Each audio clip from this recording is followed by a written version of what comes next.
Where have all the good men gone? We're hearing more and more young women lament the lack of mature, godly men. One says the guys I dated were more like the kids I babysat than the dads who drove me home. Research and observation increasingly point to the fact that it's taking longer and longer for our boys to mature into responsible, godly manhood. What are the factors that contribute to this reality? Are our current youth ministry and parenting strategies working to remedy the situation? And what can we do in our churches and homes to help prepare our boys to become godly men and leaders? We'll be talking with youth pastor Chris Walker about what he's discovered in his research and ministry about how to disciple our boys into maturity on this practical and informative episode of Youth Culture Matters.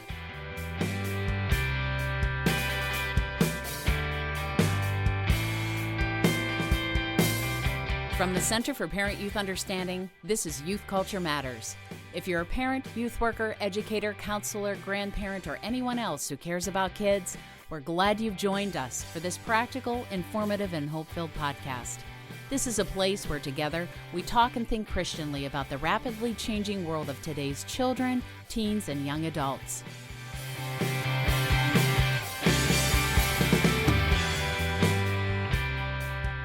Well, welcome everybody to another episode of Youth Culture Matters. I'm Walt Mueller here, and we are recording in Elizabethtown, Pennsylvania, the Universal headquarters. I'm actually flying solo. Jason's not here with us today. Chris Wagner's here. Good morning. Yep, Chris is here, so he's going to join in the discussion, and it's going to be a great discussion today. Before we get to that, something I read this morning that Danny Kwan over in Horsham, Pennsylvania sent to me. I really am thankful that Danny sent this because I love David Brooks, and Danny and I talk about David Brooks every now and then. But David Brooks had an article in the New York Times this week that I think applies really well to what our topic's going to be today. Before we get to that, let me tell you about the article. It's titled 5 Lies Our Culture Tells. I just sent it this morning to all of my kids, and my daughter-in-law and son-in-law. I said, this is a quick and easy read. You need to look at this. And what Brooks does in this is here's 5. I'm going to tell you what they are real quickly. Career success is fulfilling. That totally goes against, the gospel and what we hear in the gospel. I can make myself happy. He says this is the lie of self-sufficiency, and he works that out a little bit. It's not a long article, just a couple of pages. Third one is life is an individual journey. And boy, he steps on sacred ground here when he says this is the lie books like Dr. Seuss's "Oh, the Places You'll Go" tell. That's a dangerous thing to say as graduation time is coming up, because I know when I go into Barnes & Noble around, May and June, that thing's right on the front, stacks and stacks, and people are buying that. Fourth, you have to find your own truth. We just know how dangerous and that is, and how it undermines human flourishing and the advancement of God's kingdom. And then lastly, rich and successful people are worth more than poor and less successful people. So that's an article we want to send people to. Again, 5 Lies Our Culture Tells by David Brooks. And I thought that ties in well in the beginning here, Chris, because we have a guest today who is a friend of mine and who happens to be the youth pastor at our church, Westminster Presbyterian Church in Lancaster, Pennsylvania. His name's Chris Walker. Chris. Good to see you, Walt. Thanks for coming. For having me. Yeah. So, Chris, just a little bit of background here. How long have you been at Westminster? Well, I've been a member there about 10 years. I've been the youth pastor about 6. Okay. And that's an interesting story, because that's a story a lot of youth workers have, right? They, like, a member for 10 years, then they raise their hand to ask to go to the restroom, and they didn't realize someone asked, we're looking for a youth worker. Yeah, hey. That's right. But Chris has been there for a few years. Before that, you were a school teacher, correct? That's right. Teaching at Veritas Academy. And what did you teach? Well, it's a small Christian school, so whatever they needed. I gotcha. But mostly Bible, history, some apologetics, Latin, Greek. Bus driver, janitor. That's right, yeah. Yeah. Did those things sometimes. Yeah, that's good. Man, Latin and Greek together, that's awesome. So, and that's an indicator of one of the reasons why I love chatting with you, because you're well-read, which I wish, more of us in youth ministry were well-read. This is why we have our CPYU reading and discussion group. And you take things seriously, I know, and You embarked on a journey a few years ago for your doctor of ministry degree. That's Talk right. about that, where you did that and what the topic was and what got you into that. Sure, yeah. So I did my doctor of ministry degree at Westminster Theological Seminary over here in Philadelphia, and started 4 years ago, taking classes in the summer, doing work there, and then working on the project or dissertation throughout the rest of the year. And they send you one of these forms, and I think it's kind of an interesting process where the first thing I had to do when I started the program was make a decision on what my dissertation would be on, which I wasn't really prepared to do that early on, but I thought, well, what do I care about? What's a topic that's going to be practical for my ministry and that I'm passionate about? And the answer to that really is pretty easy, and that's discipling young men. And so I knew pretty quickly I wanted to head in that direction. And I'm fortunate enough in my life to have had men who spoke into my life and did quite a bit as far as discipling me, training me, and did a lot of focus on leadership and growing as a leader. And that's something that our young men desperately need. And so kind of out of those desires and some early reading conversations with professors there, I decided to really focus on, okay, how do we prepare teen young men to be ready for leadership in their families and in their churches when they grow up. Yeah. So we always talk here about the difference between the biblical narrative and the cultural narrative. What I just read from Brooks really summarizes a lot of the main, I guess, thesis statements, beliefs, worldview, foundational beliefs related to the cultural narrative. And, of course, in discipleship, we're trying to communicate the biblical narrative and get young men and young women to embrace that, adults as well. As I read this and as you think about what you researched, what were some of the realities in the cultural narrative that you discovered that really have pushed on kids that we need to be aware of? Because I always say reality demands a response, and unless we know the reality, we can't respond. And I think sometimes we're well-intentioned in our discipleship efforts in youth ministry, but we're not really using them to target and undermine perhaps or bring truth where the cultural narrative is winning. Yep. Great question. I'll share two things maybe. First, some observable facts about our culture, and then digging into maybe some of the trends behind those. First, if you look at some just statements of fact about our culture, you see a growing delay in adulthood or extended adolescence, as social commentators like to call it. You saw one article just recently that adolescence now is declared to last until 24. You see facts of more 18 to 34-year-olds live with their parents than are living with a spouse or partner right now. So you're seeing some cultural facts that are saying we're not getting to maturity, responsibility. Even you get adulting, the hashtag, which is universally negative. This idea that we're going to keep away from responsibility in adulthood. So that's a cultural trend that's happening right now. And we say, well, why is that happening?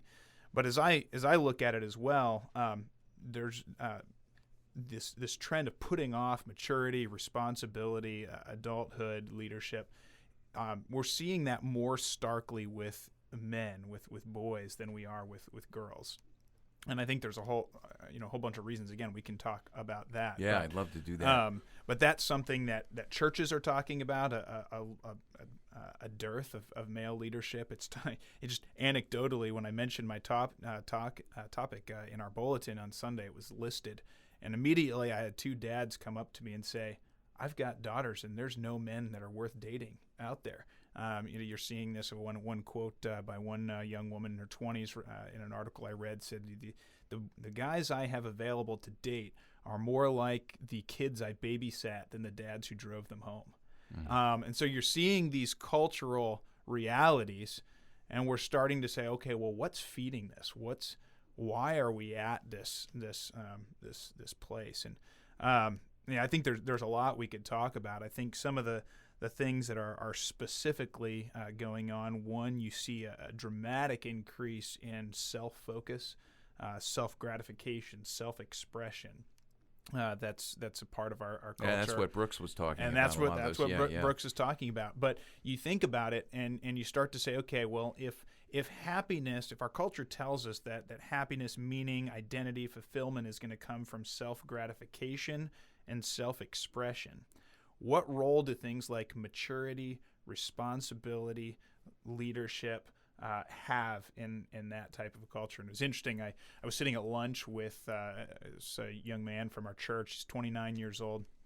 I just mentioned my topic, and he's a deep thinker. He immediately started to engage in it, and he said, what I see with a lot of my friends is that they know that getting in a relationship with someone is going to require them to care about someone else, and so they'll just won't get in a relationship because that would require them to care about someone else.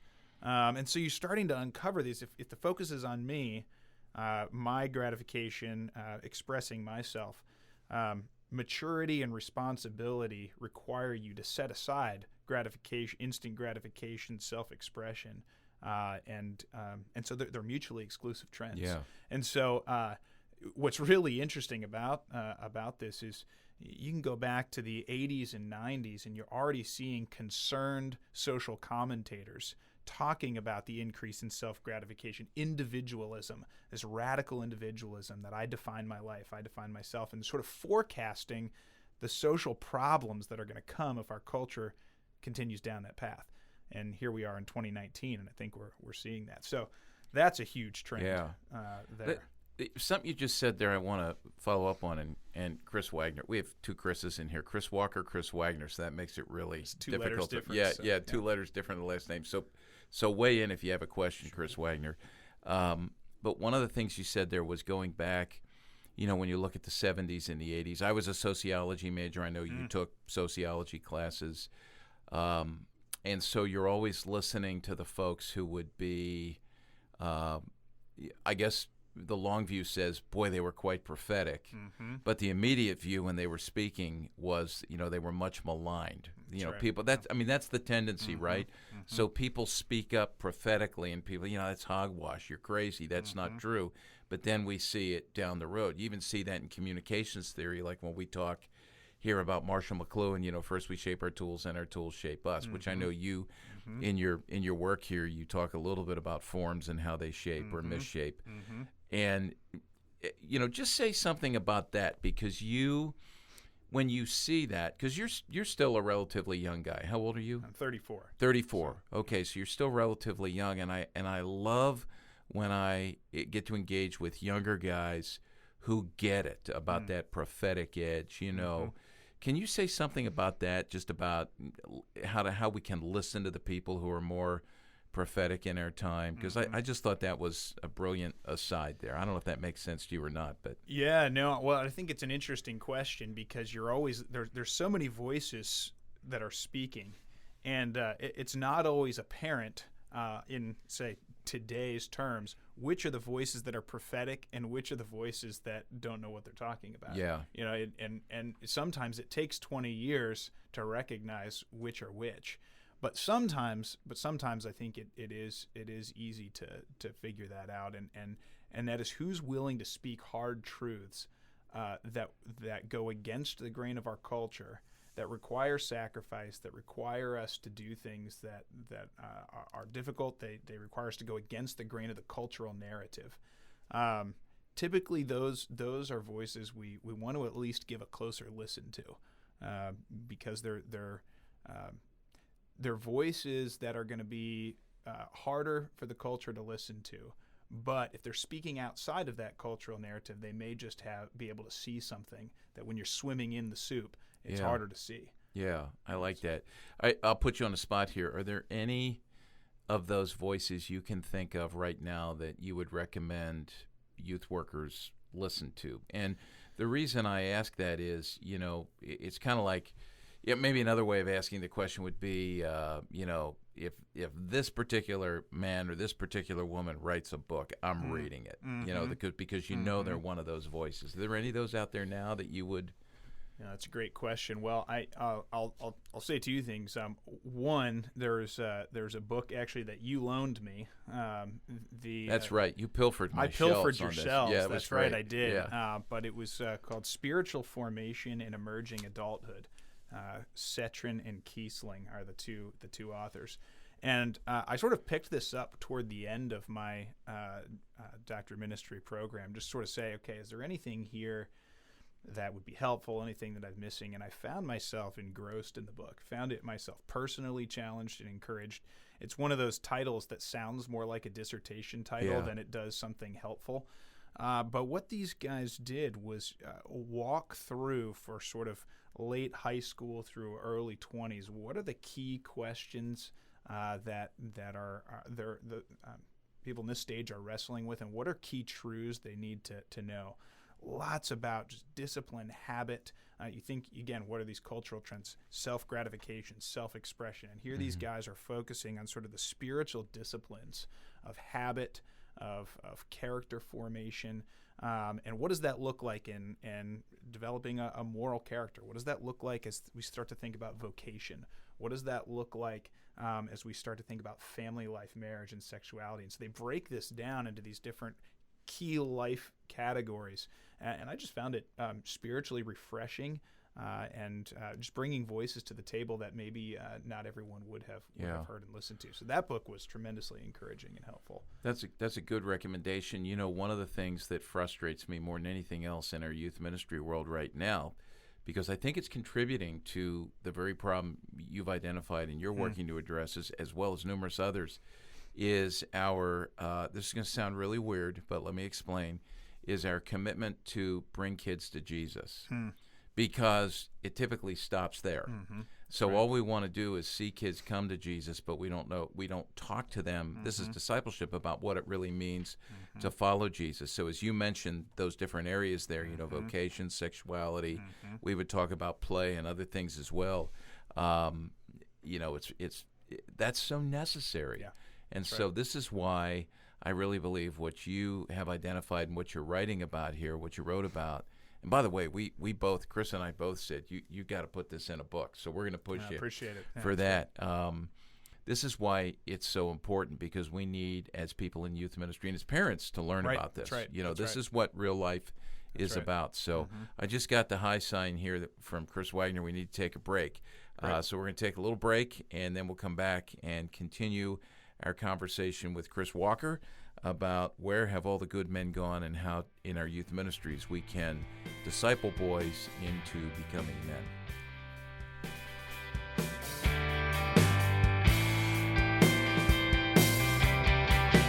Tens of thousands of kids have been trained by their parents and youth workers to think Christianly about music and media with our How to Use Your Head to Guard Your Heart 3D Guide to Making Wise Media Choices.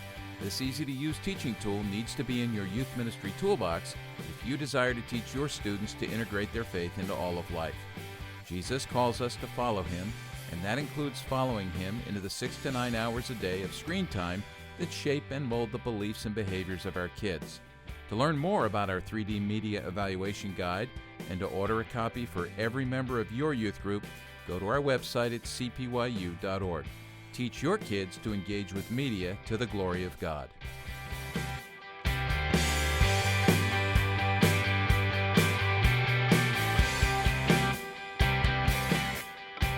Well, we're talking on Youth Culture Matters today with my friend Chris Walker, who is a youth pastor and has just completed his doctoral work, Doctor of Ministry degree at Westminster Theological Seminary.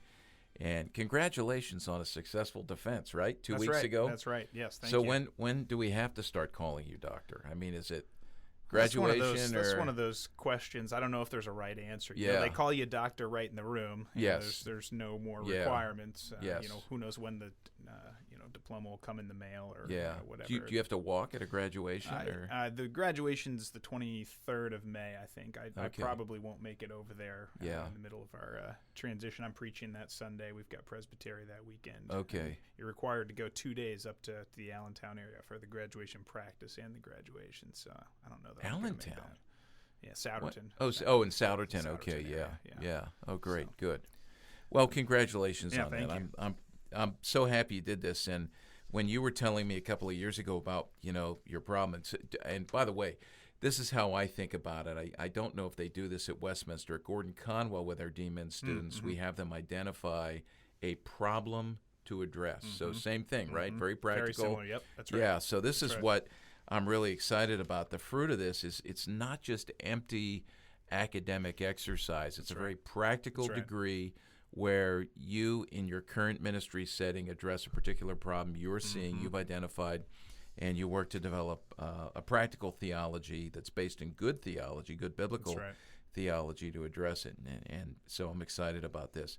So you talked in the problem about some of the cultural trends that have been at work from at least the 60s and the 70s to bring about extended adolescence. You talked in the first segment we did here about this increased emphasis on individualism, self-gratification, and self-expression, but you listed some others, and I'm curious as to if you'd share those. Yeah, absolutely. You need to be aware of this. There's three other key trends that identify as behind this delaying of adulthood, putting off responsibility. So one would be that youth has really become an ideal to enjoy and maintain, rather than a stage of preparation that we pass through. I'll come back to that in a second. The next one is the loss of boundaries, structures, and authority in society that really leave teens without the needed guidance and support to mature. And I think about the way I think about that is imagine you're trying to rock climb without rock. What's the structure you're working with? What are your handholds? What's your rope to hold on to? What would rock climbing be without that? Or I think imagine you're going to try to play a board game, but there's no rules and no one there to show you how to play. And I think in our culture we've eliminated moral authority and moral structure. We've moved to moral relativism. But as Chap Clark is a name and in his book Hurt, he identifies just the way many teens are growing up without adult and parental support and influence in a lot of different areas. So you take away the people who are showing you how to do it. You take away the boundaries and the structure, and how are you left to play the game? So that's what we're getting at there. Yeah, can I throw something in there? Because we're both, like sports fans. I know you like sports. Yeah. And to use another, example from our culture, it's interesting to me that this slide has been taking place for a while. And I remember, 20, 25 years ago when I first started to look at the postmodern swing and write seminars on that. This was one of the main tenets and practical outcomes of this worldview shift that we were seeing. But it's interesting in sports. Have you noticed this? I mean, we need rules. While rules and boundaries have been stretched in the culture, it seems like we're getting tighter and tighter in sports on wanting to make sure that the rules are enforced. Yeah, right. Even better than they were the year prior, the season prior. Right. So I think about, we're in baseball season now, and instant replay and things like that. It's interesting. You don't see guys, managers, or players really arguing with umpires anymore like they used to, because they could just go check a call, because we have that. And then every year at the NFL meetings, what is a catch? Yeah, what is a catch? But the owners are constantly going through, the rule issues, and there's lots of dialogue about that. And every year we start the season with new rules that we all have to be. Yeah, in sports, there's a certain inherent understanding that if we don't define the rules clearly, chaos ensues. Yeah, and we're making the rules tighter and tighter. And I wish we could, learn that a little bit. The unfortunate thing with that, just as an aside as well, is that the judicial system, the legal system, law enforcement have to increase when our own self-governing and our own self-regulation decrease. That's right. Because we're heading, as you said, towards anarchy and Chris, you said moral chaos. So we need to be aware of that. Sorry to interrupt you there. No, I think that was really just helpful. a thought on that, because there's an irony there. That's right. that imbalance. So. Yeah.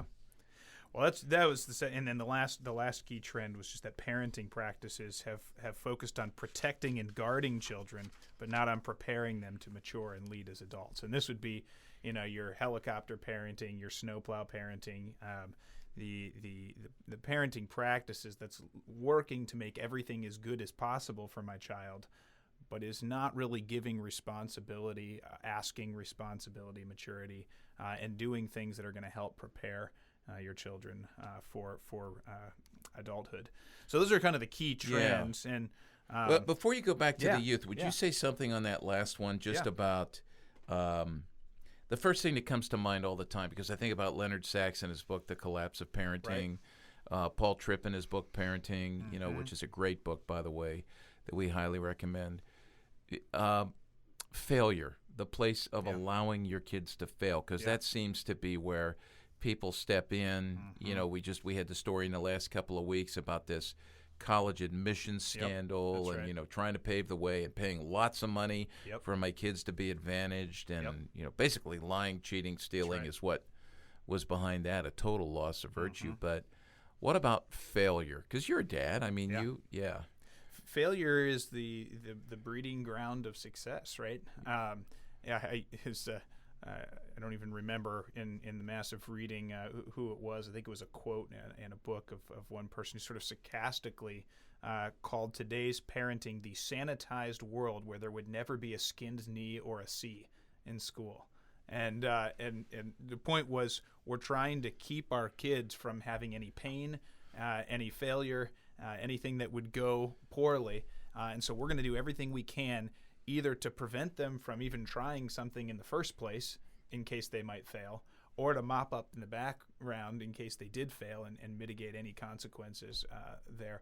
Whereas if you think about life, first of all, if failure's off the table, you're not going to take any risks. You're not going to make decisions that have any chance of any pros or cons. You're only going to go where there's all pros. So you're eliminating most of life if you're going to take all risk and potential failure.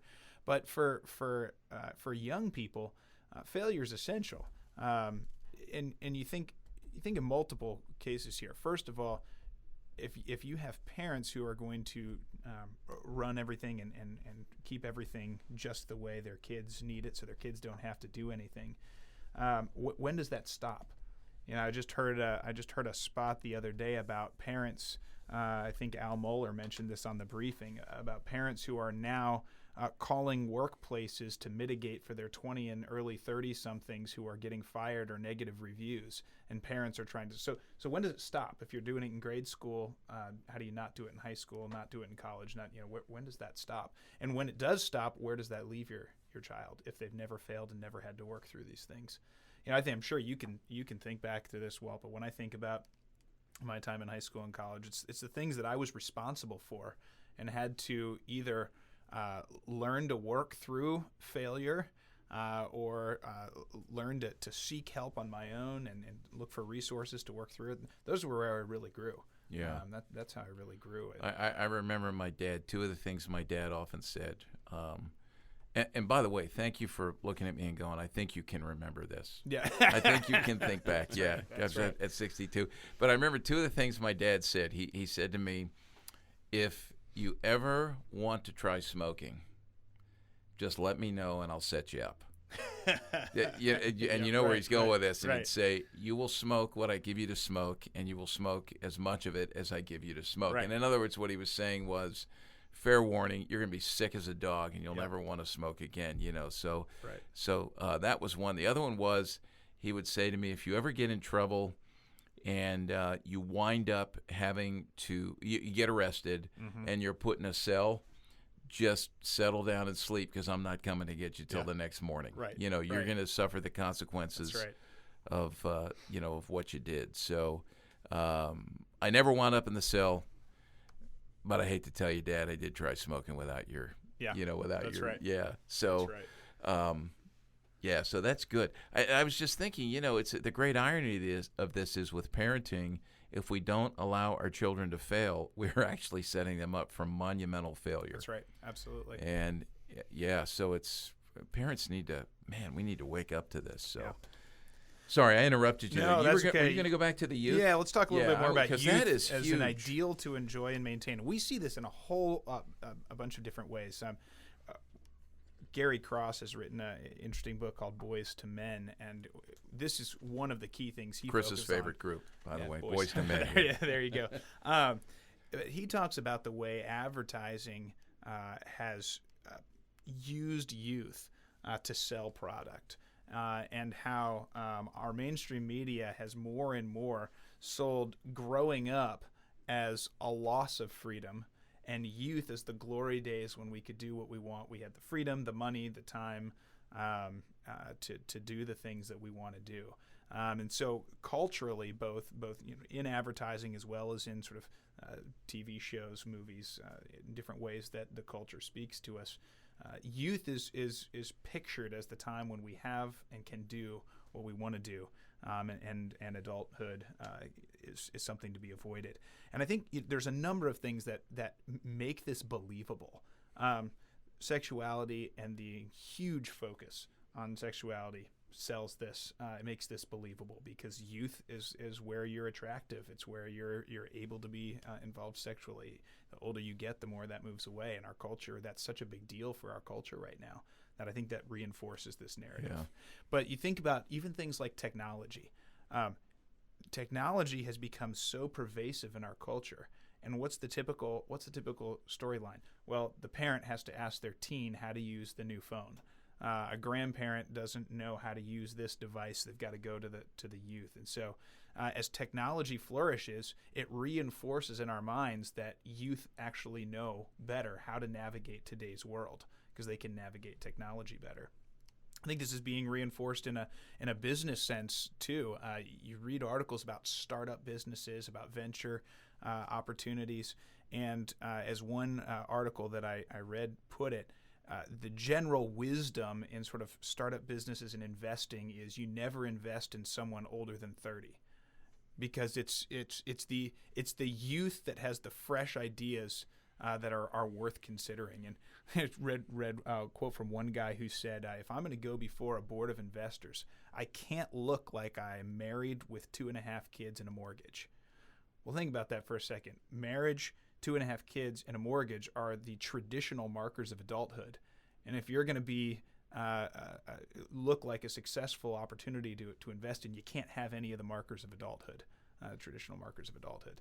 So you've got technology, you've got sort of investing, startup, new ideas, you've got sexuality, you've got all these trends that are reinforcing this idea that youth is where it's at. Youth is where our opportunities are, and aging, getting into responsibility, adulthood, that ties us down and minimizes our opportunities.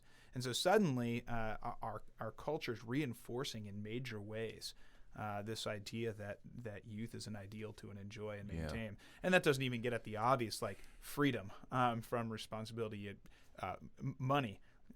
Teens, as much as we talk about, they have lower wages or whatever, teens have the most disposable money statistically of any age group. So you've got freedom, you've got money available, you've got all of these different things, and suddenly the idea that adulting would be a negative thing to be avoided starts to make more and more sense. Yeah.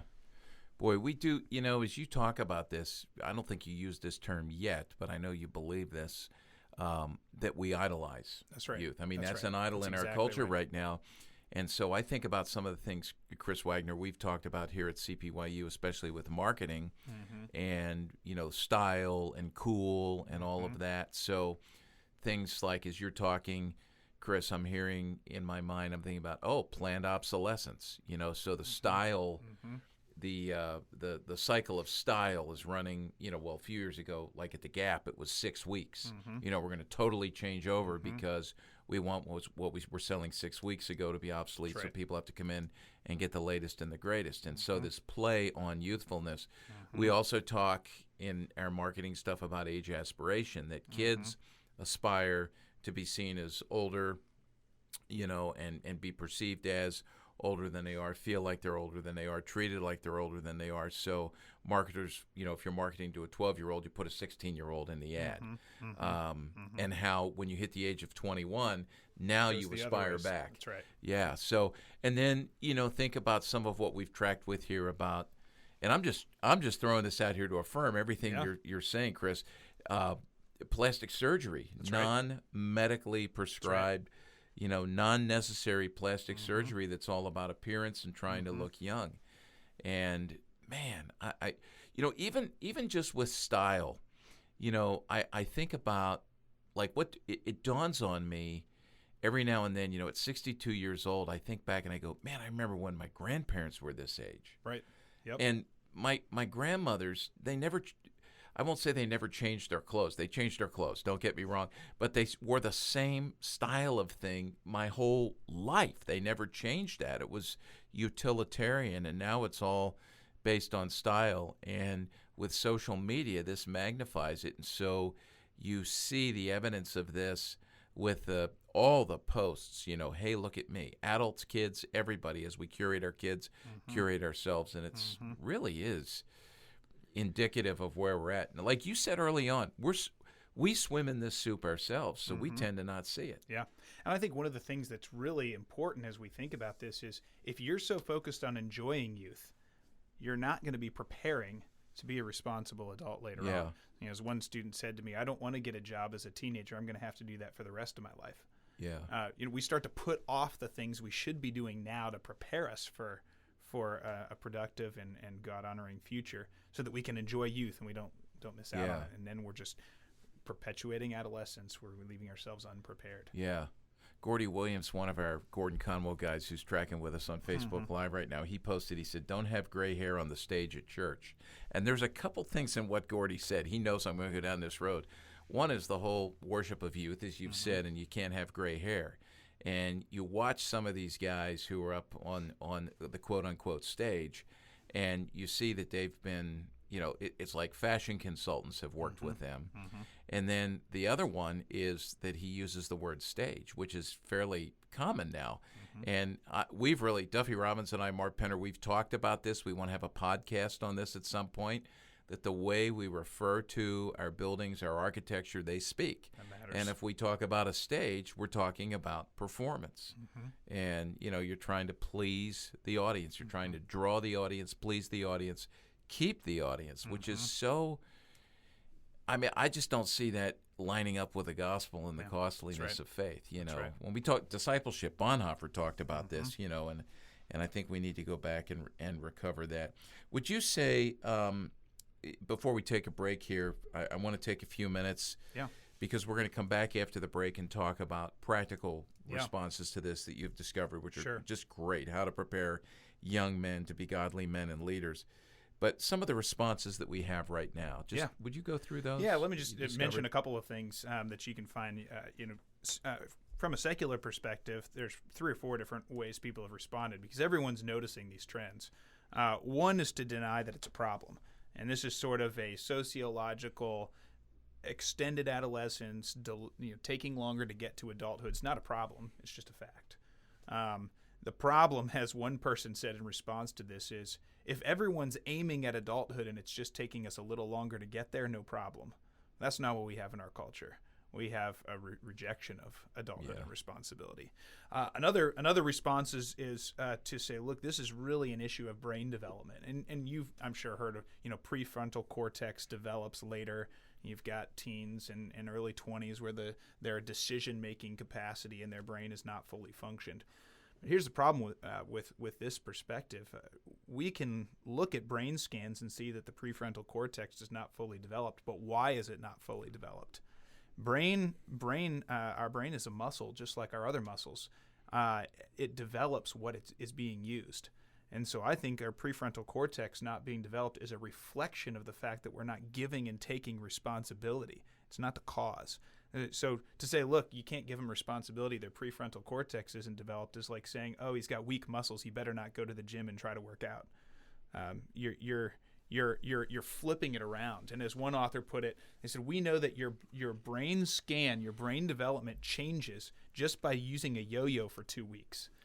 How much more would your brain develop if you were being given responsibility and expected to function in these different ways? So we have to be careful with the brain development. I'm not going to push back on you. I'm going to affirm you here because I think we need to realize this, and I like the way you couch it in the language of excuse, that we just say, this is the way it is, we're going to let it go.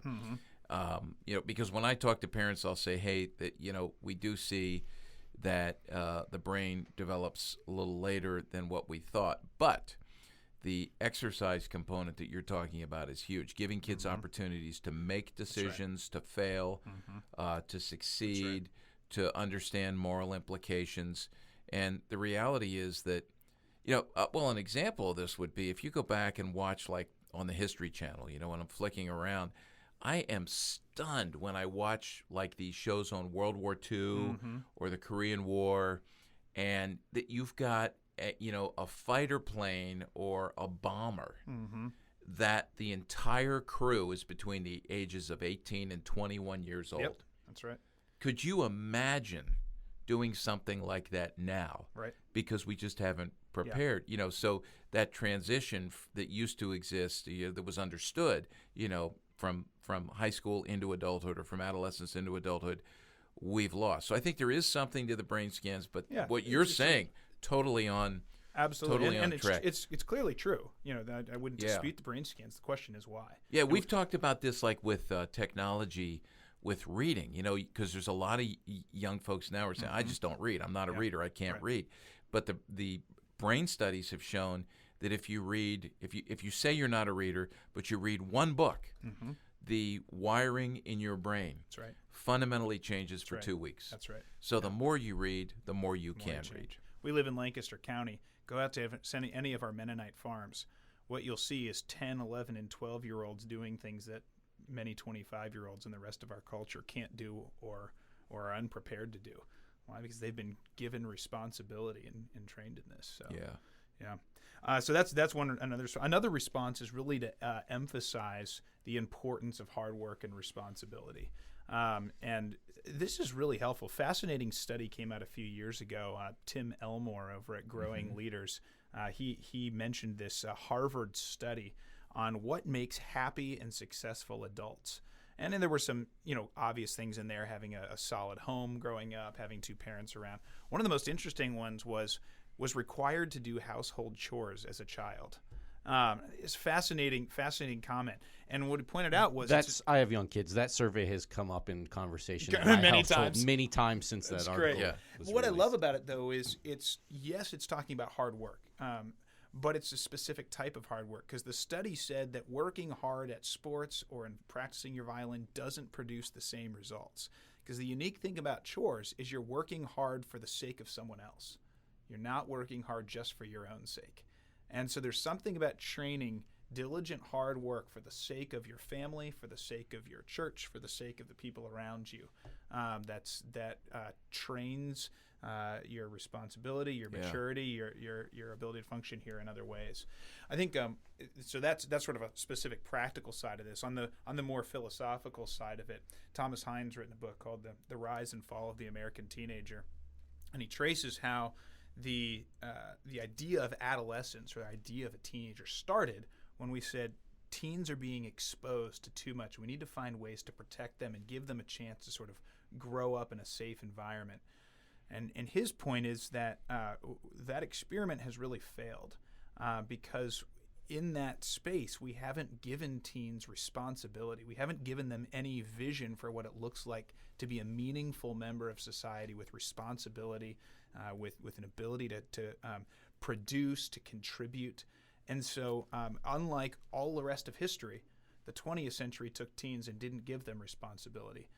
And it really hurt us. And so here's a secular sociologist saying the key is to give teens more opportunities for responsibility, where they can be mentored, where they can be brought along. He doesn't use the word discipleship, obviously, but you can put that word in there from a Christian perspective, and where they can have responsibility. So that would be another response. And there's some education related responses. Just how do we train leadership in a classroom setting, which are somewhat helpful. But they're not really going to go anywhere until you actually are involved in leadership and responsibility. So those are some of the more mainstream approaches in the world. What about in the church? What did you find there? Yeah, there's a couple things. You'd have what I call sort of the rally response, and that is you think of the Harris brothers and Do Hard Things, where you have Do Hard Things rallies. And you get thousands of teens come together and declare that we're going to, buck the trends of youth and teens and accomplish great things. And so that's one approach. They're not the only ones doing things like that. And there's helpful things like along those lines. Those are helpful truths and trends. I'm always suspicious of sort of the rally format. At least for me, You go, you feel great, you feel like you're ready to conquer the world for about 48 hours, and then everything goes back to normal. Yeah. You come home and your parents make you work on the farm. That's right. Yeah. Yeah, you don't feel like you're going to change the world anymore. Yeah.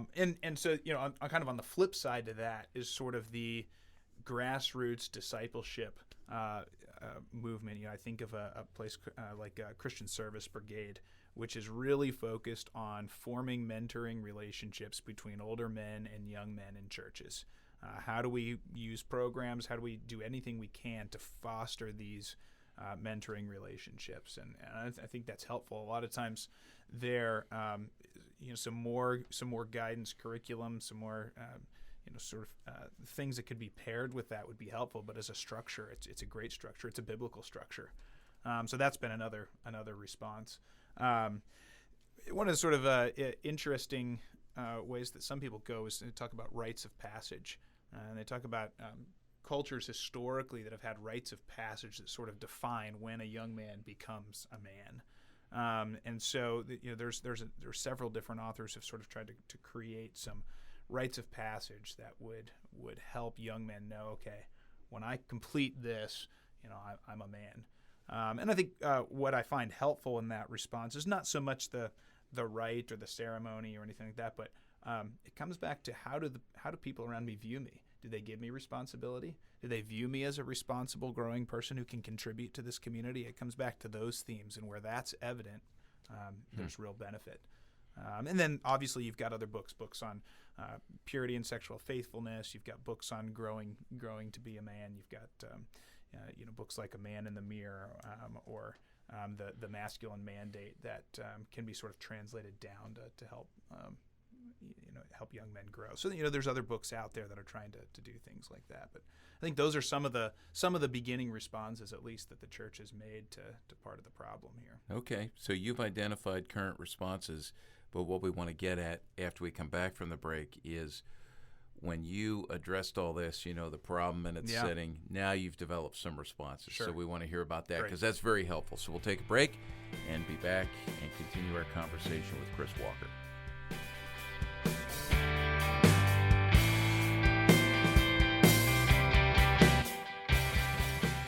Here at CPYU, we continue to create resources designed to help youth workers encourage, educate, and equip parents to nurture their children in the faith as they grow up in a rapidly changing world. To that end, we've released a new installment in our easy-to-use, plug-and-play series of parent meetings we call Just Add Parents. This new installment is called Raising Marketing Savvy Kids. The meeting is designed to teach parents about the role marketing plays in shaping the beliefs and behaviors of kids, along with how to nurture their kids into thinking critically and Christianly about the 4,000 to 10,000 marketing messages they encounter every day. The meeting includes 3 video teaching segments, along with questions to facilitate lively small group discussion following each segment.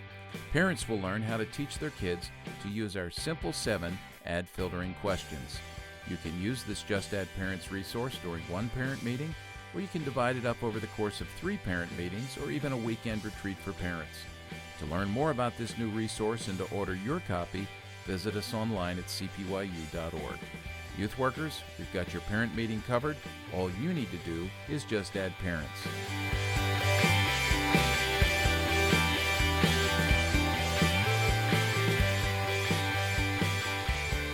Welcome back to Youth Culture Matters. We are speaking with Chris Walker about his dissertation about how to raise godly men. Chris, I have 2 young boys, and this is certainly a topic that I'm very interested in as I think about how to raise them and how to point them to Christ and how to turn them into godly men. So,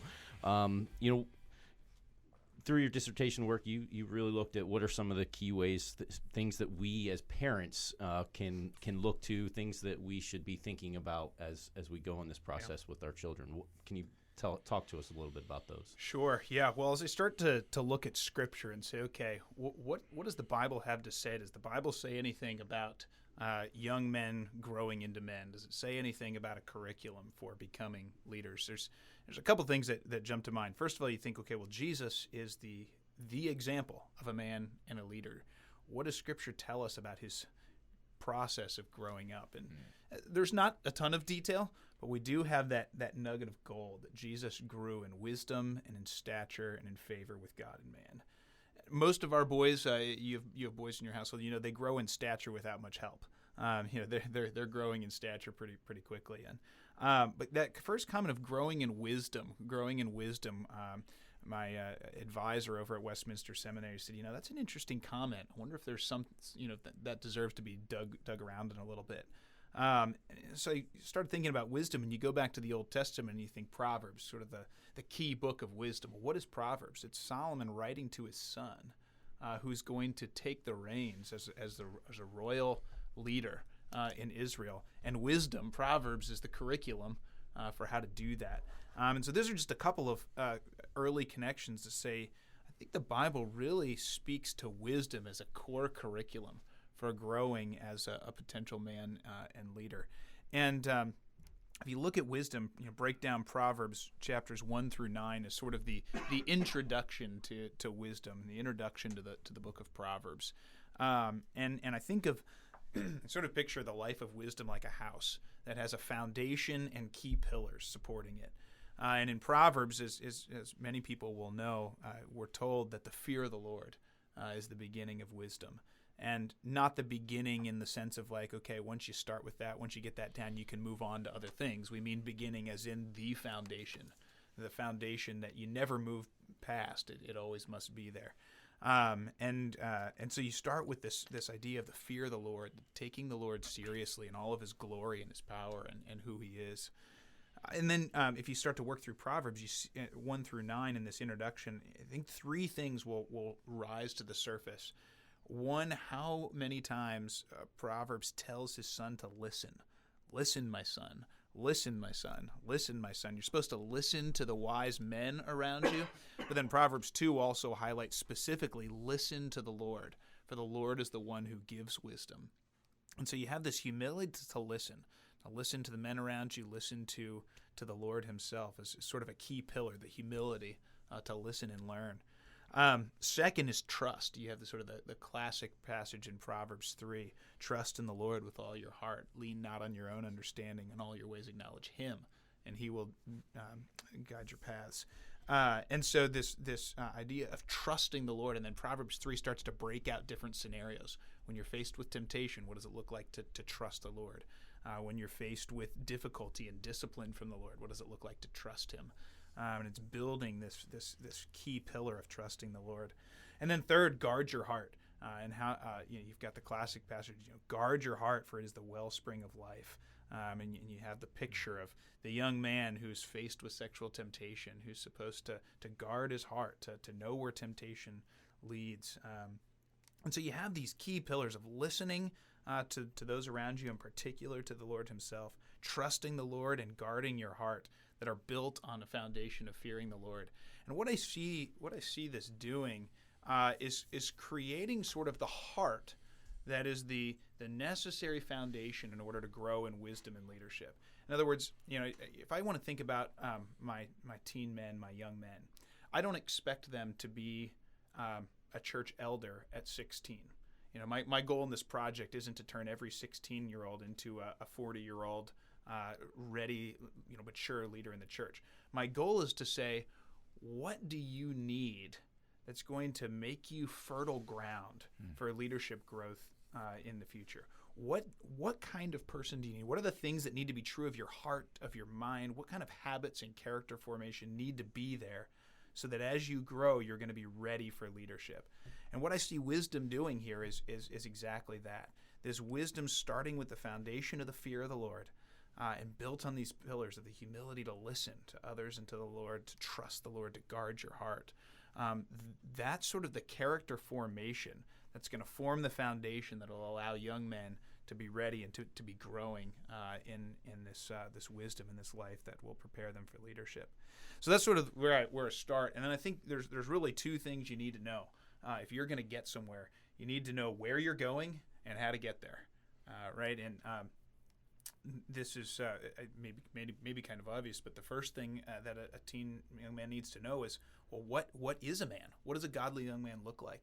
And I remember the first time that I ran a Bible study for young men, really focused on godly manhood.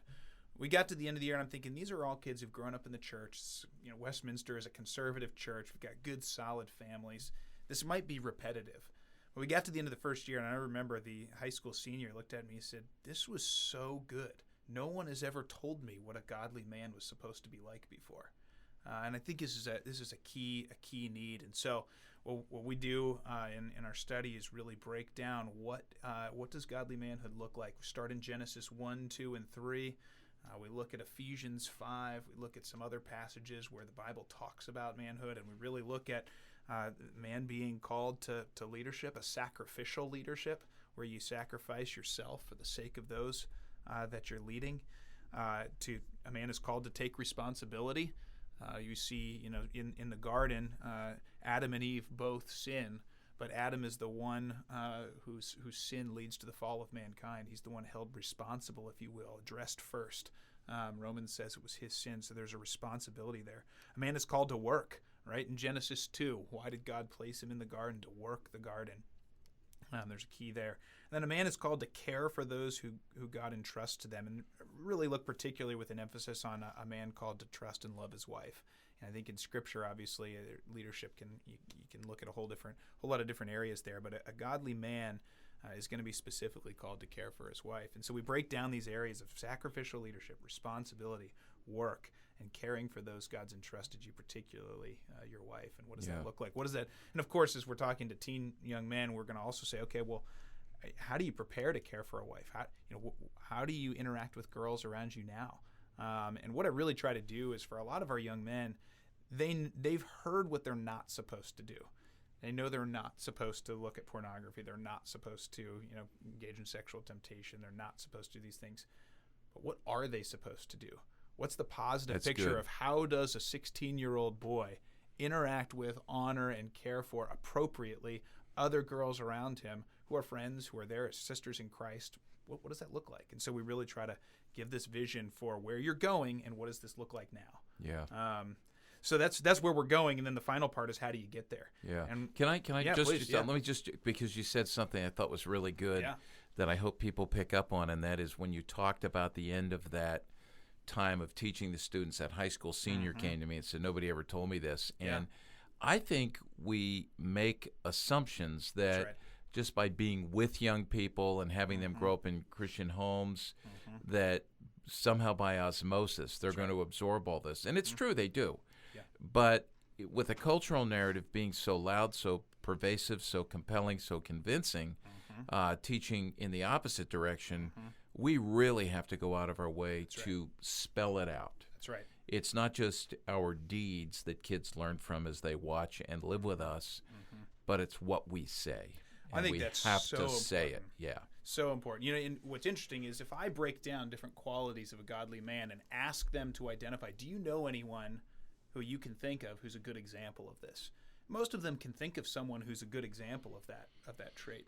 But as you said, well, they're being bombarded all around them with what they should or shouldn't be doing as a man culturally. They need explicit instruction. They're hungry for it. They want to know. In our culture, there is a strong push to shame typical male virtue and courage. There's educationally, we could look at a whole bunch of different things, but where young boys are discouraged from typical male patterns and encouraged to be more like women, more feminine virtues. Guys want to know, what am I supposed to be? What does God say a man is supposed to be? So they're hungry for this, and we need to be very explicit and deliberate and repetitive in casting this vision. I really agree with that. So where we're going now? How do we get so there? that's where we're going. How do we get there? And what I try to break down is, okay, we've got this foundation of a heart that fears the Lord, a heart that is marked by the characteristics of wisdom. We're headed towards godly manhood. What are the specific traits that are going to prepare us for godliness and leadership? And what I find interesting is that if you look at sort of the key themes of Proverbs, so obviously Proverbs covers a whole range of different topics, but if you were to sort of boil down and say, what are sort of the key topics you hear about over and over again in Proverbs, you hear things like self-control. You hear things like humility. You hear things about how you treat other people, seeking peace, You hear things like work, hard work. You hear some of these key themes coming up in Proverbs, where if you take, I think, a typical book on either manhood or on leadership, you're going to hear a lot of similar things: sacrifice and humility, self-control, seeking peace, and how to resolve conflict with others. How do you make decisions? And so Proverbs really, I think, becomes a key curriculum. And there's really five areas that I really focus on: self-control as opposed to self-expression. That really hits that cultural narrative of self-gratification and self-expression head on. Self-control to decision-making, and decision-making really brings up two things. One, how do we sort of make the daily decisions, the daily decisions of integrity that would impact us now? But then also, how do you make big decisions? As a young men, these high school boys, they've got college decisions, they've got job decisions, they've got big decisions coming up to them. Can I say something about that? Yeah. I'm glad you addressed that. This is timely. I just pulled a picture up on my computer. One of our associate staff guys, Paul Robertson, who's up in Canada, he was in North Carolina, and they went to a place to eat, and outside was this. I know people can't see this, but it was one of these blackboards that had stuff on there with the Corona Extra logo on there, and it said in the restaurant had used chalk to put this on: forecast for tonight: alcohol, low standards, and poor decisions. Yeah, sounds about right. And he was saying, this is kind of the mantra for people now. Yep. Yeah, so this is good to push back. This is a great example of how the biblical narrative speaks to the cultural narrative and where the cultural narrative sends us in wrong ways and destructive ways. So that's right. So we really focus self-control, decision-making. We focus on peacemaking and conflict resolution. And maybe this is one that doesn't immediately come to mind for some people, but there's a couple things we see that we're losing some of the soft skills of relating to people. And our cultural narrative that's focused on individualism, self-gratification, and self-expression, if you don't agree with me, I'm out. And the more we interact on screens and the less we interact as people, the more we lose the ability to peacemake, to work through conflict resolution. But if you think of what does it mean to be a man, he's going to have a wife, he's going to have children, he's going to be working a job. What does it mean to be in the church and to be a leader in the church? If you can't resolve conflict, if you don't have a peacemaking spirit, you're really cutting the heart out of being a man and a leader. So we focus on that. We focus on discipleship and leading and influencing others. And one of the things I tell our young men a lot is leadership, when you boil it down, is influence. It's influence. And as a high school young man, there are many people you influence and are able to influence. And so we really look at, okay, what does it look like to start being intentional about influencing and leading junior high boys in our youth group, younger students in our elementary Sunday school classes, your peers around you. How do you begin to take that influence and leadership now? And then lastly, perseverance and realizing that your walk with the Lord and your growth in both holiness and in leadership is a long-term process. So what does it look like not to just really work hard on something for a week, but to have a long-term vision in life for serving the Lord and growing in these ways? So this is really kind of the keys of where we go here. We start with the heart of wisdom, foundation of the fear of the Lord, and these pillars of listening, trusting the Lord, and guarding our heart. We look at where we're going. What does the Bible cast as the vision to be a godly man? And then what are the specific traits that are going to start to train our hearts to get there? You mentioned Proverbs a lot, and I try to spend a lot of time in Proverbs myself. Are there any resources that would be really helpful to youth workers and parents on that? On the wisdom side? On the wisdom side and maybe the book of Proverbs. I mean, I'm thinking of Keller's book. Yep. On Proverbs, Tim Keller's book, which is the devotional book, which, man, that's a great one to go through over the course of a year. Even as parents, if we would just go through that, maybe hit on some of those things at dinner time. I think that's one of the best resources, and I've recommended that to high school students. A lot of high school students are looking for a devotional that they can read through that'll have them in the Word of God, but they don't want to read something really long.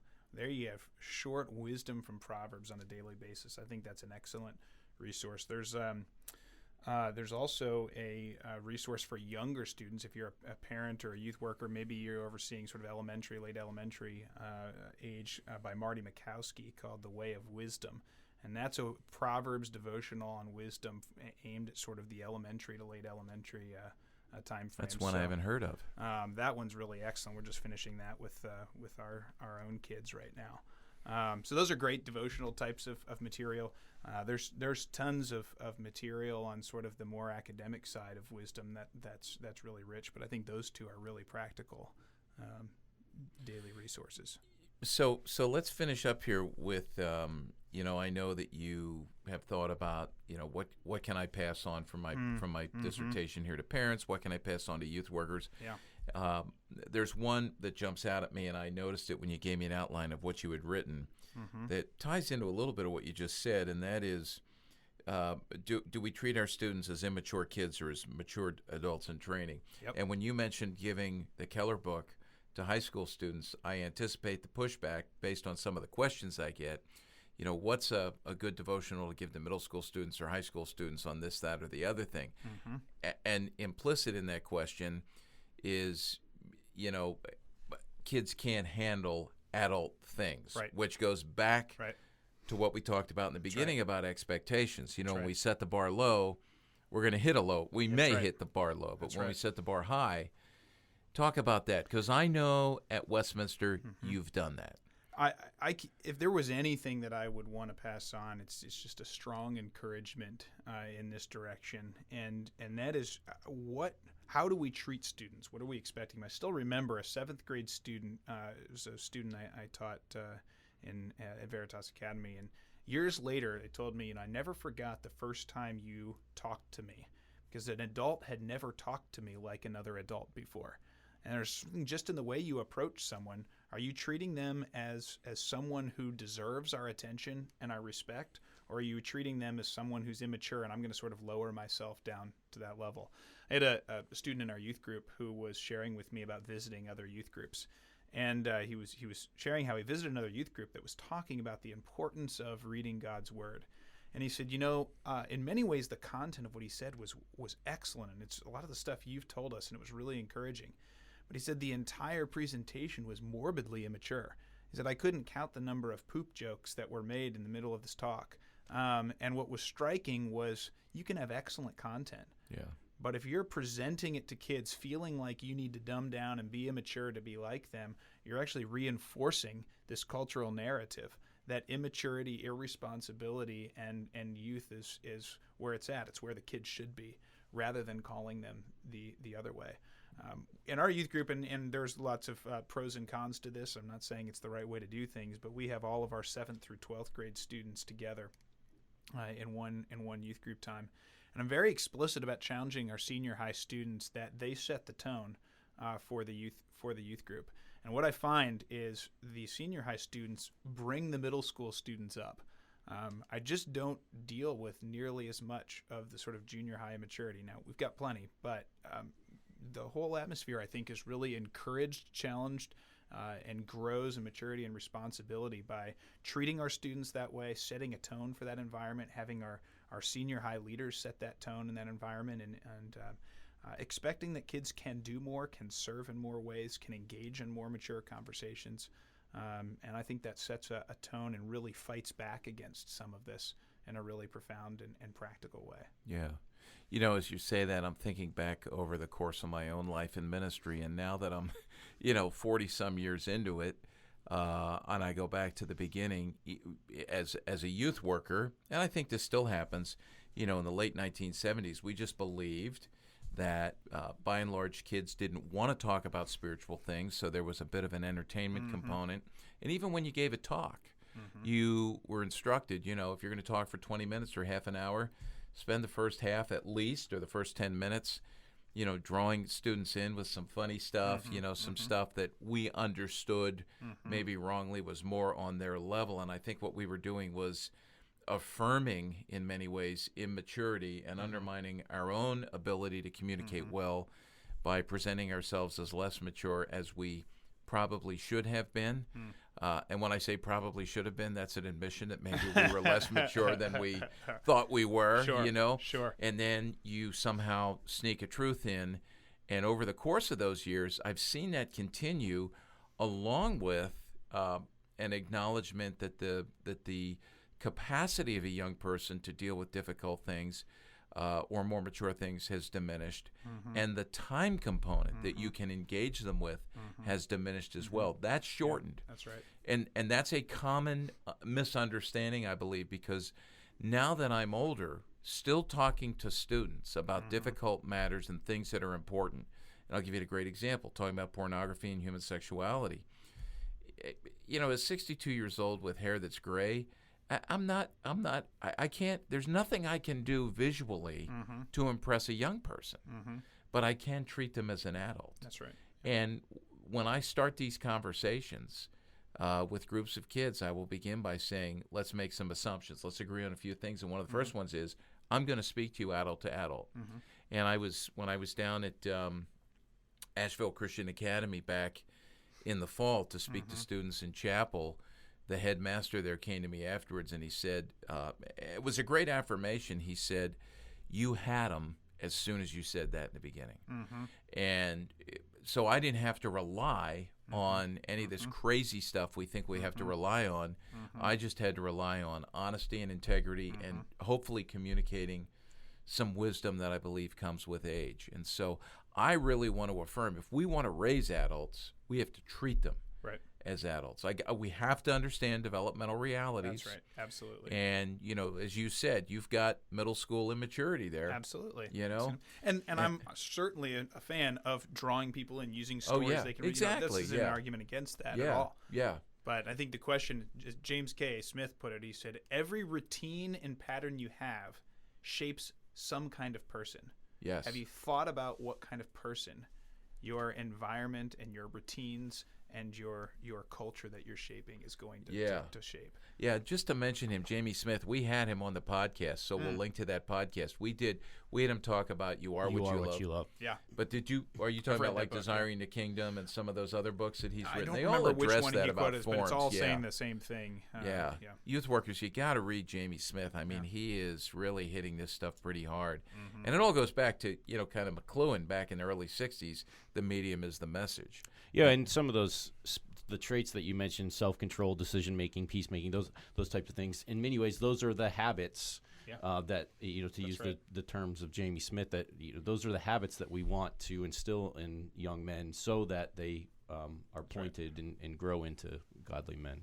Yeah, I really like this. And, you know, Chris, you really haven't gotten into this. David Kinnaman hit on some of this with us in our last podcast as we talked about where the emerging generations are in terms of their faith. But I've been alive long enough to see strategies, to buy into strategies, to enact strategies on the input side, if I can say it that way, and been around long enough now to see the output side, not only of our general efforts in youth ministry, but my specific efforts in youth ministry over the years. And I can see where we did things right. I can see where we did things wrong. And this is where I can see where I did things right and I did things wrong. And this is where I really appreciate what you've done here in this project.